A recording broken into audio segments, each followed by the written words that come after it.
আপনারা তো tiffin recipe অনেকভাবে বানিয়েছেন, কিন্তু আম দিয়ে এই টিফিন রেসিপিটা কি কখনো বানিয়ে দেখেছেন? আমার দেখানো পদ্ধতিতে আম দিয়ে এই টিফিন রেসিপিটা একবার বানিয়ে দেখবেন। কথা দিচ্ছি সকলেই খুব পছন্দ করবে।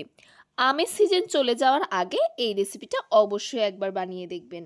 নমস্কার বন্ধুরা, আবার নতুন ভিডিও নিয়ে আপনাদের সামনে হাজির হয়েছি। আমার চ্যানেলে নতুন হয়ে থাকলে চ্যানেলটিকে সাবস্ক্রাইব করে আমার পাশে থাকবেন। চলুন আর কথা না বাড়িয়ে ভিডিওটা শুরু করা যাক। এখানে আমি একটা বাটি নিয়ে নিয়েছি। এই বাটির মধ্যে দিয়ে দেব আটা। আপনারা এটা ময়দা দিয়েও করতে পারেন, আমি এটা আটা দিয়ে করছি। আটাটা যেহেতু স্বাস্থ্যকর, আমি এই বাটির মাপ করে 1.5 বাটি আটা নিয়ে নিলাম। আমি আমার পরিমাণ মতো নিয়ে নিয়েছি, আপনারা আপনাদের পরিমাণ মতো নিয়ে নেবেন।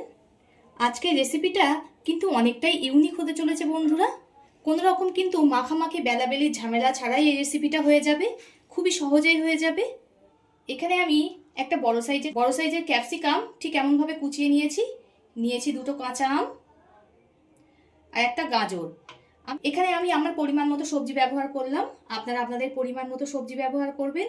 আর যে কোনো সবজি দিয়েই এটা করতে পারবেন।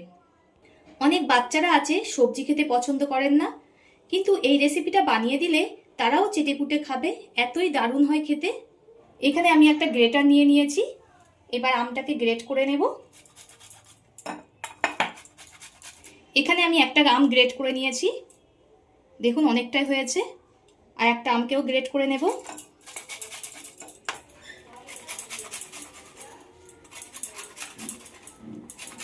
আমি একটা আম দিয়েছি, আর এই আমের থেকে হাফ আম দিলাম। আমটা প্রচুর টক, তাই আমি অল্প করেই দিলাম। এবার গাজর গ্রেট করে দিয়ে দেব।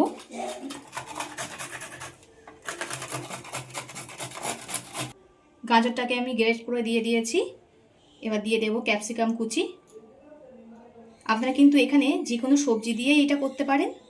দিয়ে দেব স্বাদ মতো লবণ, দিয়ে দিলাম গোলমরিচ গুঁড়ো, অল্প করে দিয়ে দেব ধনিয়া গুঁড়ো। সব বাড়ি থাকা মশলা দিয়েই হয়ে যাবে। সম পরিমাণ জিরে গুঁড়ো, দিয়ে দিলাম চিনি অল্প করে, যেহেতু আম দেওয়া আছে তাই চিনিটা অল্প করেই দিয়ে দিলাম। অল্প করে দিয়ে দিলাম হলুদ গুঁড়ো। এখানে নিয়ে নিয়েছি জোয়ান। অনেকের আছে আটা বা ময়দা জিনিস খেলে গ্যাসের সমস্যা হয়, তাই এই জোয়ানটা দিলে কোনো রকম সমস্যা হবে না গ্যাসের। জোয়ানটা একটু হাতে ডলে দিয়ে দেব, তাহলে সুন্দর একটা গন্ধ আসবে। এই সমস্ত শুকনো উপকরণকে খুব ভালোভাবে মিশিয়ে নিতে হবে। এটা যে কোনো নিরামিষ দিনে খুব সহজেই বানিয়ে নিতে পারবেন। দারুণ লাগে কিন্তু বন্ধুরা খেতে।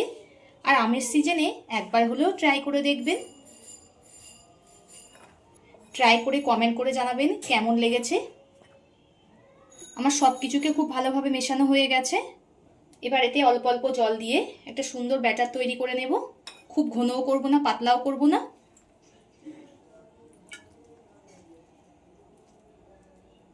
আপনারা চাইলে এতে পেঁয়াজ রসুনও দিতে পারেন ভালোভাবে গ্রেট করে, কিন্তু আমি এটা নিরামিষভাবেই করছি।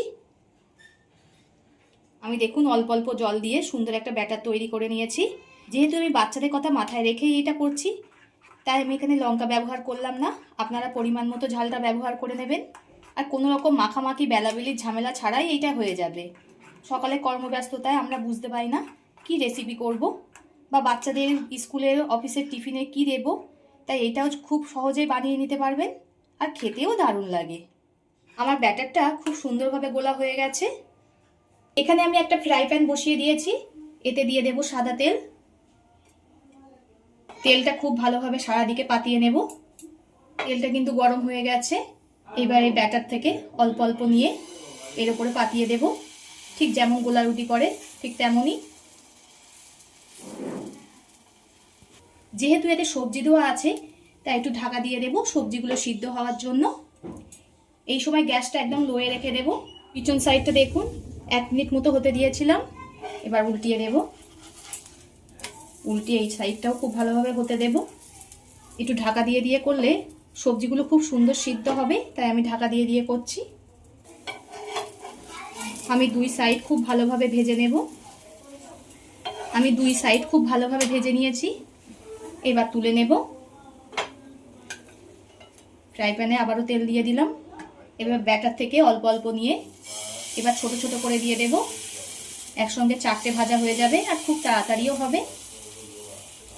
আমার বন্ধুরা কে কোথা থেকে দেখছেন কমেন্ট করে জানাবেন। আপনারা এত সুন্দর সুন্দর কমেন্ট করেন, কমেন্টগুলো পড়তে দারুণ লাগে, আর আমিও বুঝতে পারবো আমার বন্ধুরা কোথা থেকে দেখছেন। আবারও ঢাকা দিয়ে দেব, ঢাকা দিয়ে 1 মিনিট মতো হতে দেব। 1 মিনিট মতো ঢাকা দিয়ে হতে দিয়েছিলাম, এবার উল্টিয়ে দেব।